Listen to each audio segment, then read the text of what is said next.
Hello and welcome back to the Q&A. So as always, if you have any questions, then you can leave them down in the comments for the video, and I'll add them to my big Word document of questions and things. There are quite a few on the dock at the minute, but I'd say they'll probably last about 2 more episodes after this one, so be sure to leave things down there, and you'll get on at some point.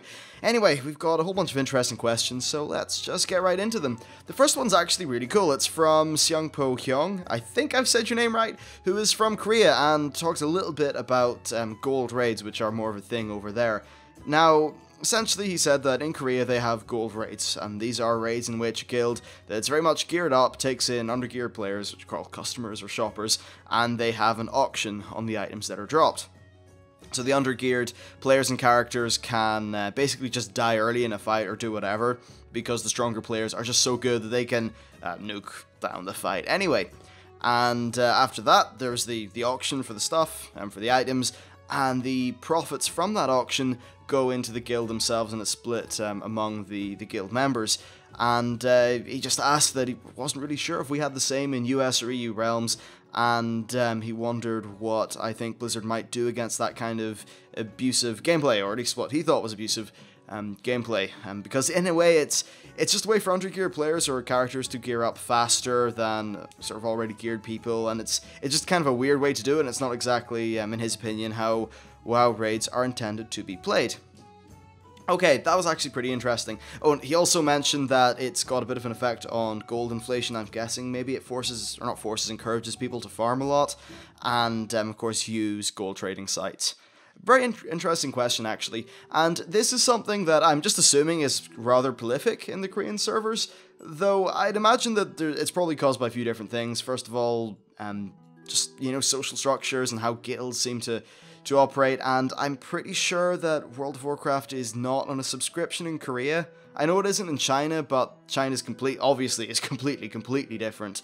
I'm not too sure if what Korea is. I'm pretty sure Korea would still work out pretty decently with a subscription, because, I mean, I don't want to say it's a westernized country, but it's certainly, you know, kind of in tune with a lot of those things. I end up actually watching a decent bit of stuff from Korea via me enjoying a lot of StarCraft too. But anyway, what do I think about this whole gold raid issue? Well, I think it's interesting, and there is one way that it can work. There was a system that I heard a lot of talk about during Wrath of the Lich King. It was called GDKP, Gold Dragon Kill Points. Basically, what would happen is you go into a raid with people, and an item would drop, and basically what would happen is that everyone would you know, have an auction, pull up their money, and the money would just go to everyone else in the raid from the winner. And this was really cool, because it would mean that people could go in, and if they got no items, or if they bidded for no items, they would still earn a good bit of money from that raid, and then people who did have the money could get the items that they want. And of course, because all the other players would get money, you know, via the profits from the auctions, what would happen is that they'd be able to later on afford bits of gear. Now, overall, the way this ideally worked is that it wasn't a guild that just ran in and took all the profits. No, it was just equally distributed amongst everyone. And in theory, it's a great system, but the problem is you have to put a lot of trust in some people if you're giving them 10k gold for an item. But I thought it was a really cool system. And it's the sort of thing where I think I wouldn't want Blizzard to officially implement it because of those reasons that Seungpo, I think, mentioned about gold inflation and the encouragement of buying and selling gold. But I suppose in an ideal world, it was probably a cool little thing while it happened. But in answer to your question, it's not really a major thing on the EU or US servers. Now, that said, if anyone has had an experience in a GDKP raid, let me know what it was like, because honestly, I think old me, or well, young me I suppose, who didn't really have a lot of gold, would have even liked the idea of going to one of those raids, with the objective being to get a little bit of gold and perhaps some gear. Interesting enough. Anyway, next we have a question from Jammin Keys. He said that he had been hearing various comments and things like that about the absence of tank threat in the game. And he said, do I think there's any way that it could be redesigned to be something fun and useful for tanks, and not a punishment to the raid, and basically in a way that would avoid DPS throttling? And he said the one way that comes to mind is tying active threat mitigation somehow to that, and perhaps Resolve could depend on the tank's recent threat regeneration instead of recent damage received. And he said that he thinks that tanks don't really have a direct way to measure their performance like healers and DPS do. Okay, so first I'm actually just going to tackle that last point about tanks measuring their performance. I think that's okay, because healers and DPS, just they're very numbers based, whereas a tank, it's just kind of like, you have a job to do, can you do the job, and how well can you do it in the eyes of your healers? That's what really matters, and I think it's okay just to keep it that way. And in fact, there can be a decent bit of communication that goes on between tanks and healers, and I just think it all sort of fosters that. So I'm really okay with tanks not having a direct way to measure their performance. They can still do a little bit of off damage and contribute with some minor raid cooldowns and things like that, and I think that's pretty much a good state for tanks to be in.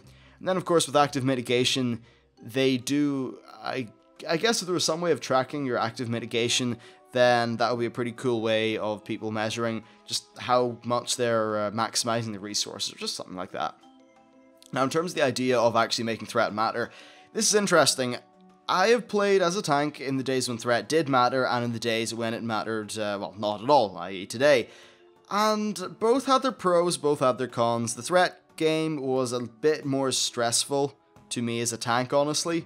Even just doing a dungeon or something, you would still have to watch out for, you know, the hunter just grabbing something and not misdirecting and, you know, just causing shame upon me and all the other hunters, but still, you had to deal with a lot more issues from players, which could bring pros, could bring cons. I think the main cons is it was just annoying when people were kind of trolly about the whole thing, and it led to tanks being blamed for lots of things. It was just, I'm not sure.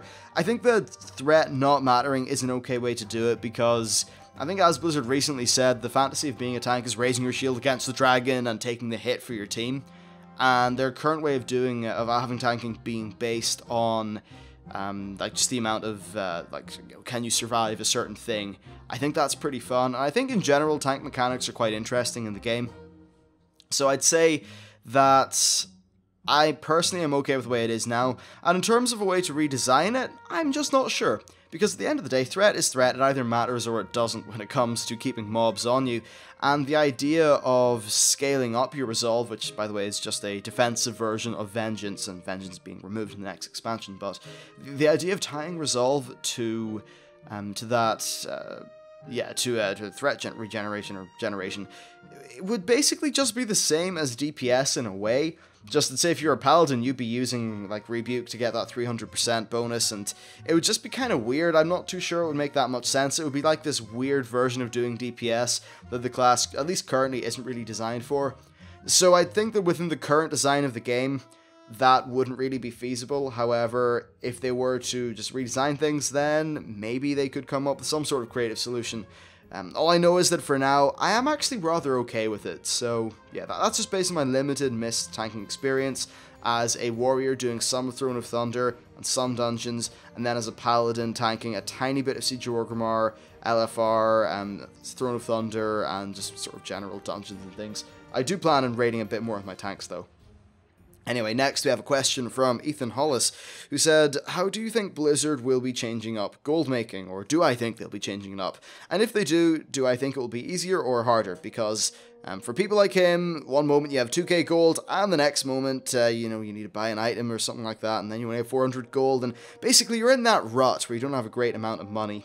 Well, first of all, just talk about myself. I've managed to stay at around 65,000 gold for the last 2 expansions. I made about 150,000 gold in Wrath of the Lich King. Basically, I would just get Saronite and Cobalt or whatever, and I'd break them down into like gems, and then I'd turn the gems into meta gems, and I'd cut the meta gems, and then sell the raw meta gems, and do all those various things, and put them in the AH, and it was great. Really good money. That was a lot of fun, actually. But in terms of how they're going to change gold making, well, you'll have access to more professions via your garrisons, and by the sounds of things, you will have very substantial access to up to, I think, 6 professions per character, which, by the way, I don't agree with. I think that garrison professions could be a tiny bit OP, and I just don't particularly like that. I think that it's going to lead in just to a sort of flood of things and weirdness, and just Blizzard, if you're listening to this right now, and listen, I know you're not, so that's a completely redundant statement. Someone just, I think that giving that crafting to so many people on so many characters could have dire consequences for things like if everyone can craft some leather gear, leather PvP gear, if they really wanted to, then what's special about being a leather worker? Like, it just takes away from the fantasy of that. Now, maybe in subsequent raids we'll get some new epic pieces, like maybe those really cool blacksmith weapons from 5.2, and perhaps they will be limited only to people who have a profession on their character. I think that would be an okay way to do it, but that profession thing is definitely going to change up Warlords of Draenor. And because your garrison will be slowly regenerating, or generating even, resources, those resources are things you could turn into gold, right? So I think that because that's resource generation that is not really tied to you, those resources will not be worth a great deal, but it will at least be some baseline money that you can make. Also, you can send your garrison followers off to do various missions and things, so that'll bring in some money. All the various rare mobs and things like that are probably going to have an okay-ish monetary reward. It's going to be a little bit more different and freeform, because daily quests are not going to be as important. And I guess that for a lot of people, daily quests were actually a legit way of making money. For me, they never have been, because that's just not the way I play.